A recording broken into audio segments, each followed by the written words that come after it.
Welcome to another episode of the Modern Facilities Management Podcast, brought to you by Stratum. I'm your host, Griffin Hamilton. This is the show where I interview industry experts who share their stories, strategies, and insights into modern-day facilities management. From hospitality to commercial real estate and everything in between, we'll learn what it really takes to succeed as a facilities manager. Welcome to another episode of the Modern Facilities Management Podcast. Today is interview 3 at the Tennessee School Plant Management Association Annual Conference in Pigeon Forge, Tennessee. Man, you got that right. That's I know, 3 for 3, believe it or not. And our third guest, thanks for coming on, Tom. Yes. Introduce yourself so I don't butcher your last name. It's Tom Czyz. CZYZ if you Google search it. So don't misspell it because bad things come up. But yeah, if you look at it and say it, it's total opposite. So Tom is good for me. Perfect. And you said Google, TikTok from what I hear as well. Yes, TikTok famous if you find it, not me, but if you look up Armoured One and Sean Rancière, I don't know how to spell that, French or something, but he's got millions and millions of views showing off our product line, which is glass security. We do security assessments, training. We're really the subject matter experts in active shooter, especially K through 12 in the United States, and work with schools all over the United States plus Canada and Mexico, now getting into the UK, the Middle East, and Northern Africa, but coming with a strong background, true background in active shooter. And so why are you here? So I'm here. I was asked to speak at the conference, Active Shooter in America's Schools. I'm a retired homicide detective and SWAT operator and SWAT trainer out of New York. My wife was a school teacher. She now runs our not-for-profit training division, One Training, and we train schools. K through 12 schools is our specialty in active shooter training. But we run across the nation. We do security glass, an affordable security solution. But for here, we were teaching actually the history of active shooter and using Parkland as a case study too to show what facilities operators and directors could do to make a safer school. They really are very effective in protecting their schools and making decisions that affect the whole school, the school building, or the school district.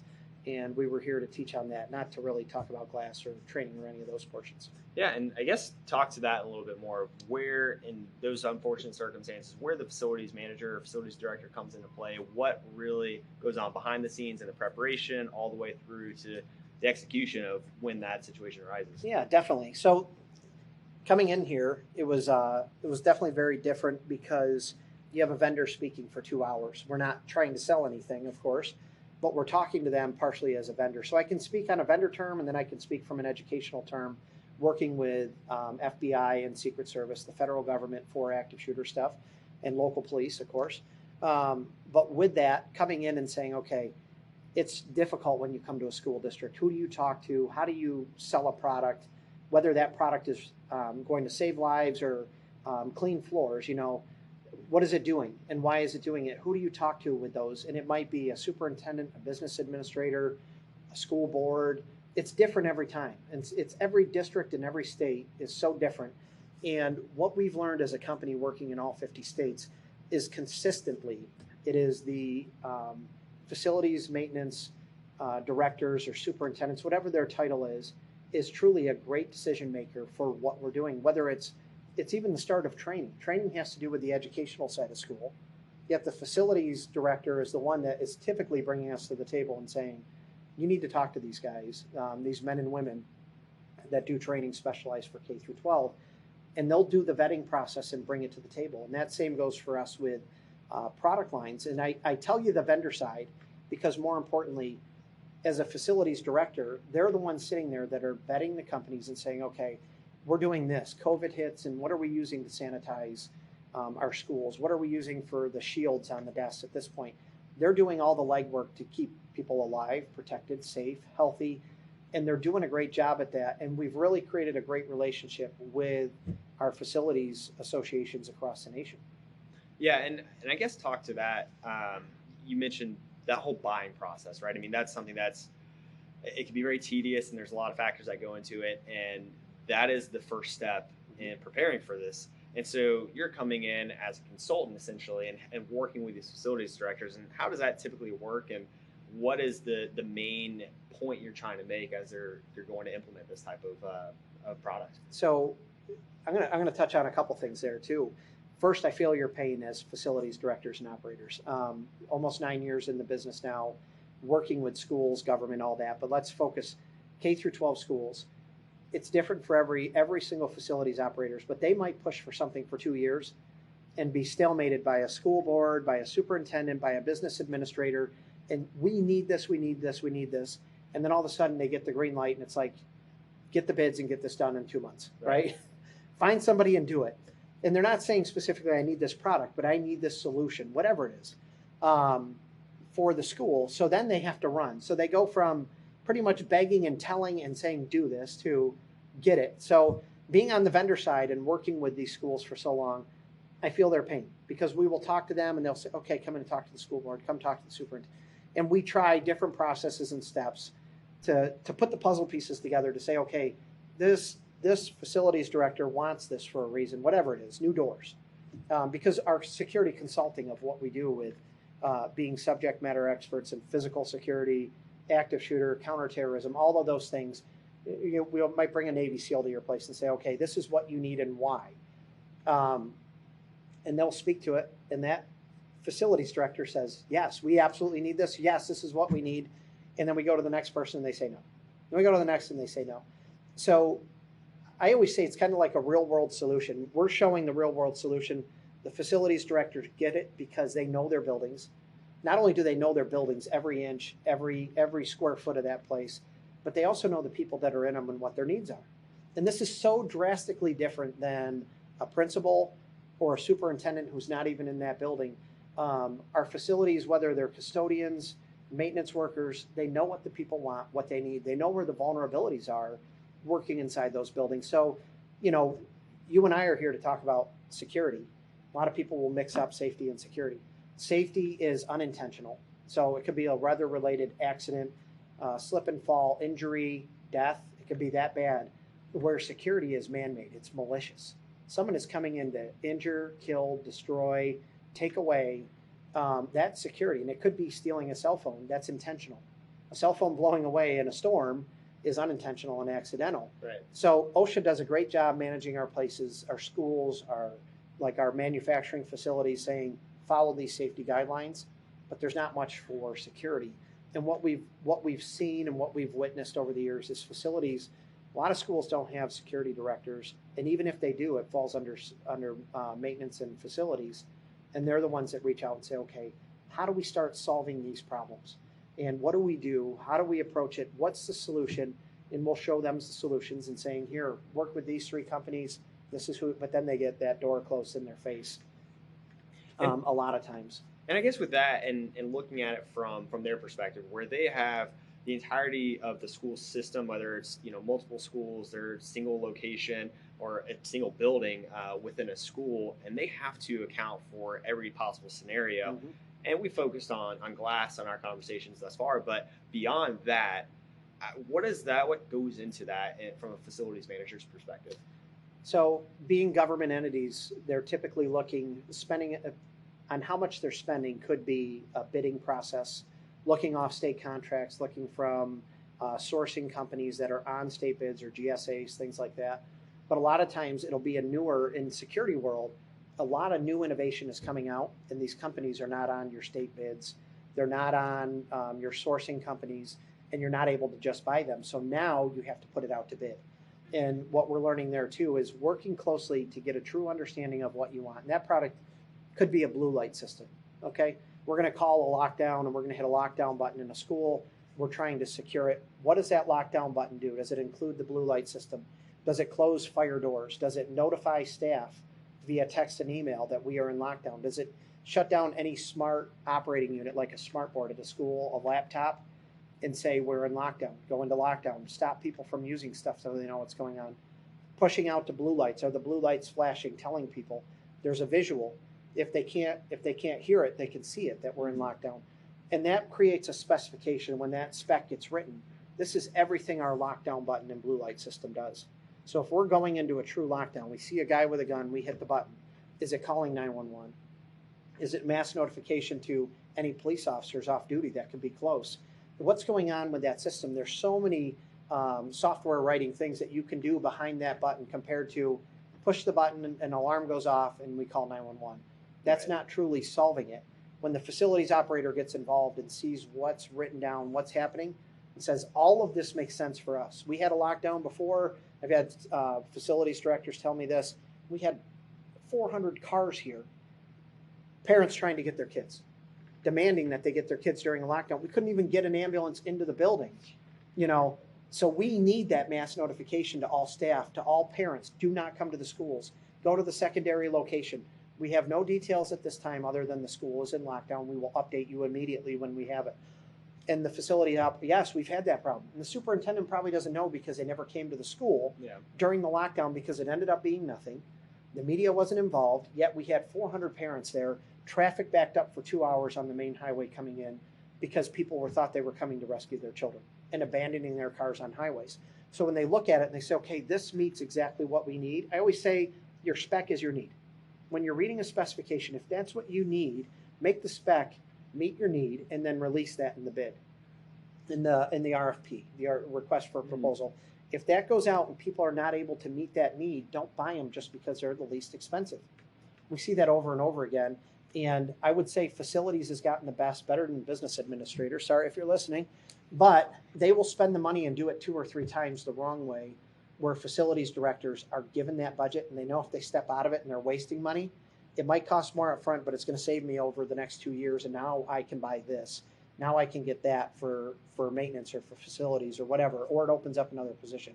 They've been really good at that. And it's really, you know, I know you do facilities with this interview, but I know way more people listen to it other than facilities directors and operators to say, okay, understand the importance of these people and what they're doing, because that's where we've seen the biggest changes of fighting active shooters for 8 years in schools now.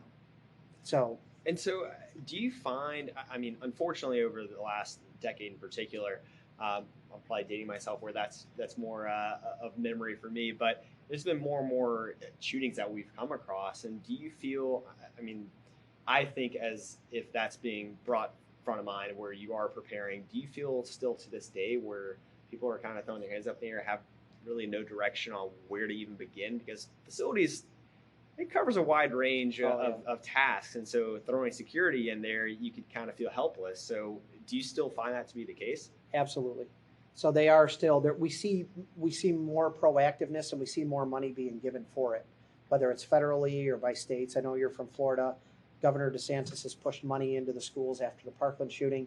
The federal government has released ESER and COPS, the COPS, that there's monies that are available for it. So they're dealing with it because the money's there and they're able to get it, but they're still kind of lost in the sauce. Mm-hmm. And that too is where I tell them, make sure that you work with getting a true subject matter expert in physical security, not somebody with an online degree that they did in 6 weeks of taking a course, not somebody who wrote a book who claims to be an expert. Sometimes not even your police officers, your local police departments. If they're not deemed, the government, the state governments and federal governments will deem certain people subject matter experts in explosives, in active shooter, in multiple things, in law enforcement. Don't just take a police officer's word or law enforcement officer's word because they said do this. They're not an expert in that field. So when you find true experts and you say, okay, we need guidance. Well, what are you looking for guidance for?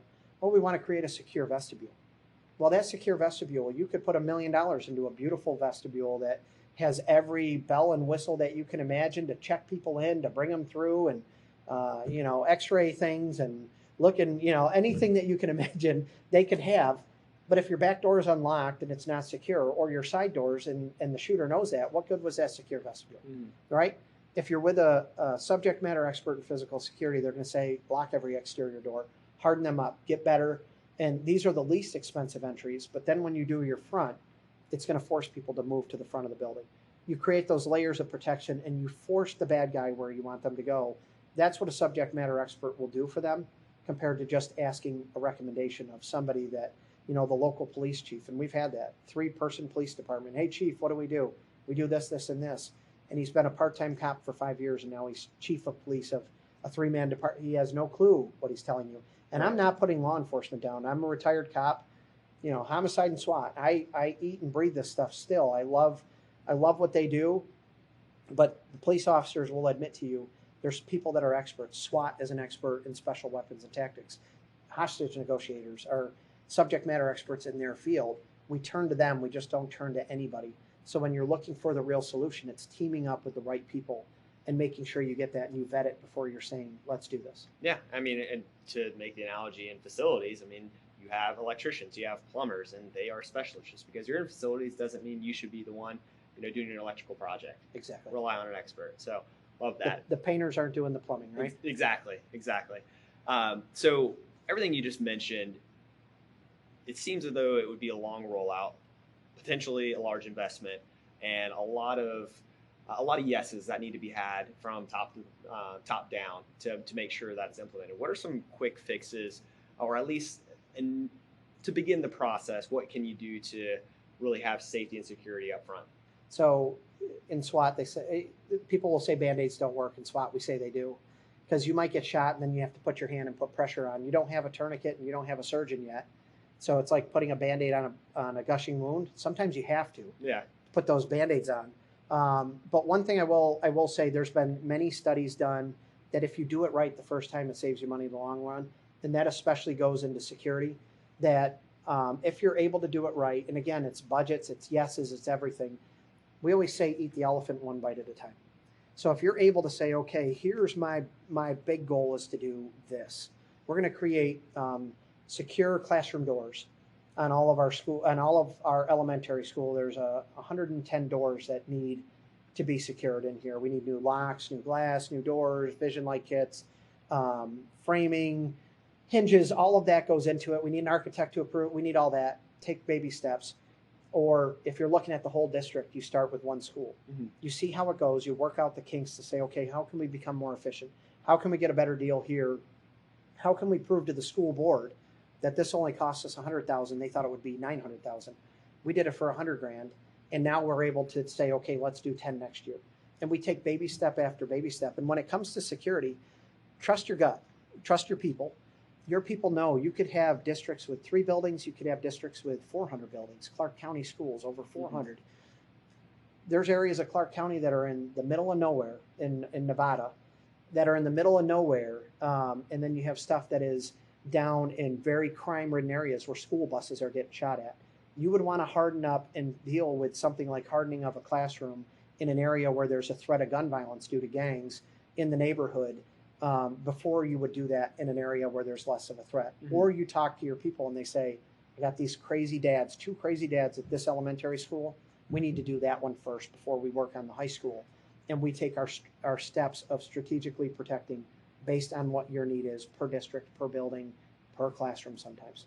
Yeah, and it certainly makes sense, and we see that a lot in facilities projects, especially with school districts, where it is to eat the elephant one bite at a time, right? And really, there isn't I would imagine, new construction going on with schools. A lot of renovation, and I imagine the project you guys are doing, it's retrofitting. Would that be fair to say? Yeah, we do a lot of retrofitting and remodeling, and I would say the school districts that have 50 to 150 schools are the ones that are building 1 to 3 a year. Right. They're getting a lot of people moving into their counties, their areas, and they're building, but it's definitely not like a New York State. I don't think New York State builds 1 to 2 new schools in the whole state a year. They take old buildings and keep them living, which, our facilities directors know this is a nightmare. You're given now 10 buildings that we're remodeling, a $200 million project across the whole entire school district. That's hard to manage, keep track of, go with, and say, okay, what's the priority for what we do with security? Which I always say it should be your number 1 priority. Doesn't mean you're spending the most money. Typically, it's the least amount of money, but it should be your primary focus would be security first, then safety second. Because if our kids and our teachers and school staff members are not coming home safe and alive, what are we doing all this for? So, and then aesthetically, things would fall into place afterwards. You could still have beautiful aesthetics with security. It's just going to cost more. So if the architect is hammering and saying, do it this way, I want a whole glass front of this building, it's going to cost more to do that. But know where the attacker, there's data and analytics on this stuff kept of where are the attackers going, how are they doing it, what areas are we going to harden, what areas do we harden second or third phase, because statistically it's less likely to happen there. An active shooter at a school is more than likely going to happen at a high school. Mm-hmm. Although some of the most deadly have been like Sandy Hook Elementary, where 26 were killed in about 3 minutes. at an elementary school, and it's the most devastating because it's first graders. But the truth is more of school shootings are happening at high schools. So if we're looking at it and saying, okay, where's our decision and how are we doing it? These are good ways to guide and do it. But a lot of it has been retrofit, and there's different solutions for the retrofit that we offer with security film or retrofitting glass to come in and take place of glass in a classroom door, things like that. Yeah, it's funny because you mentioned the breaking it down from the whole school district to a single location, and strategically, based on the demographics or the crime in the area, whatever it may be, focusing on one specific area. And you could even go a layer further or deeper, and within that school, if we have X amount of dollars, we can only focus on one area. You mentioned that there's data on, okay, let's focus on this one at this specific school in the specific school district. And so it's really going, to that level of detail, where to start. Yep. And there's not many. Even I worked for the government for about 20 years. I worked for the government. I own my own private business. There's always a budget behind what you do. The only ones that might not have that would be like an Amazon, right? You're almost $1 billion company, or an Apple. It's endless. Right. But the thing is there's still a budget behind it. So like you said, if there's only $100,000 that can be spent at this high school, 300,000 square foot high school, and we're doing, what do we do? Like you said, we could isolate that down to let's work on our large group rooms. We're going to harden those. If we're going to harden anything, cafeterias, libraries, large group rooms where there's a lot of people that the shooter can get to, how do we protect them if he's roaming through the hallway? We would harden those first, and then we start to expand from there afterwards. And as far as you alluded to data, what resources are out there and available for people to look into this in more detail, the data that they can go gather and analyze? So for security and safety, I love the NSSPA. So the National Safety Security Protection Association, NSSPA.org, and they have a lot of data, a lot of analytics. They have retired federal agents from FBI, Secret Service, multiple sources, and then they also even have facilities operators that work there. Keith Watkins that you interviewed at one point, he's one that sits on the board for them, because we want people doing the job. They want people doing the job to sit there and say, okay, why are we doing this? What makes sense for us? And a couple of our team members from retired FBI and Secret Service work with them to collect data and analytics, and that is released publicly to our schools and sources there to say, okay, why are we doing this? Where are we doing this? What is the best practice? My expertise in security and now glass security, schools will come in and say, I want to do the whole first floor. I'm worried about them shooting up this English teaching room over here, or this wing, the art wing, because it sits right on the parking lot, and it's on the parking lot to someone else, and I'm worried that they're going to come up and shoot all of our kids. Statistically, that does not happen. So when we're telling them as a school, don't spend $1 million with us, spend $50,000 with us and do your doorways plus your glass next to it. That's where the shooter is coming through, is that doorway, the glass right next to it. That'll save you a lot of money, and spend $950,000 on lockdown systems, notification systems, updating your Wi-Fi so that systems work, that you have phones in every classroom, whether it's a Cisco phone or whoever's out there. What are you doing? You could spend that money in other ways. That's the smart way of doing business for us as a company. But the NSSPA is one that gives guidance on that and says, okay, this is what you're looking to do. Here's some real world solutions that we're giving you, not just from us as different subject matter experts, from architectural to engineering to FBI, but also people sitting there saying, I've worked on facilities for over 30 years. I've been an architect for schools for 30 years. Here's what you can do, and they come up with those solutions. That's great. And to wrap up this topic here, what lasting words of advice would you have for people listening out there? So my thing is you are the first responder. My facilities directors, anyone that works in there, if you're a custodian mopping floors, you're a first responder. You're roaming the hallways. You know your place is better. If something bad happens, whether it's someone choking or someone getting shot, you're the first one that is there, which makes you the first responder. So make sure you have a plan. If there's no preparation, there's failure.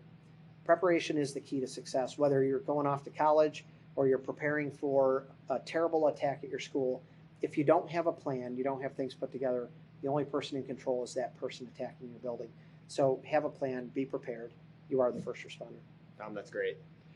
And where can people find you other than TikTok, like we already mentioned? Big Where can famous people find TikTok. you? I have watched like 5 videos on there.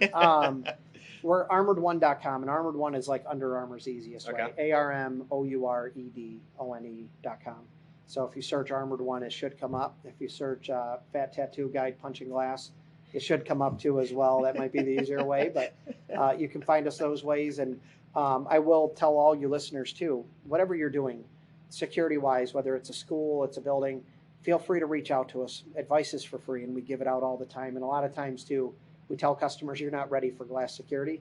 You've got a lot of other issues that you need to deal with before you hire us to put glass in, because it can save lives, but it doesn't always save lives. So reach out to us, feel free, and we'll give you information and put you in touch with the right people. Love it.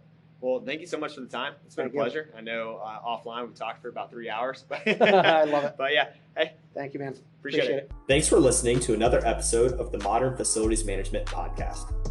Make sure to subscribe for future episodes and visit our website, stratumcommunity.com, for more facilities management content.